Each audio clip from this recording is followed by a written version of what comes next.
اور اس وقت کو بھی یاد رکھو جب اللہ فرمائے گا کہ اے عیسیٰ ابن مریم، کیا تم نے لوگوں سے کہا تھا کہ اللہ کے سوا مجھے اور میری والدہ کو معبود مقرر کرو؟ وہ کہیں گے کہ تو پاک ہے، مجھے کب شایع تھا کہ میں ایسی بات کہتا جس کا مجھے کچھ حق نہیں۔ اگر میں نے ایسا کہا ہوگا تو تجھ کو معلوم ہوگا، کیونکہ جو بات میرے جی میں ہے تو اسے جانتا ہے، اور جو تیرے جی میں ہے اسے میں نہیں جانتا۔ بے شک تو علام الغیوب ہے۔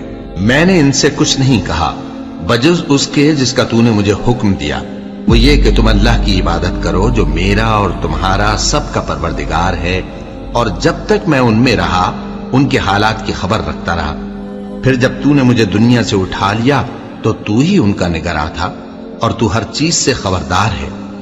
اگر تو ان کو عذاب دے تو یہ تیرے بندے ہیں، اور اگر انہیں بخش دے تو تیری مہربانی، اس لیے کہ تو ہی غالب ہے، حکمت والا ہے۔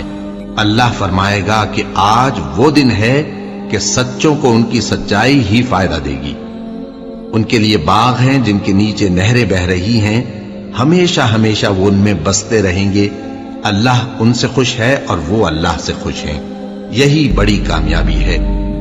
آسمان اور زمین اور جو کچھ ان دونوں میں ہے سب پر اللہ ہی کی بادشاہی ہے، اور وہ ہر چیز پر قادر ہے۔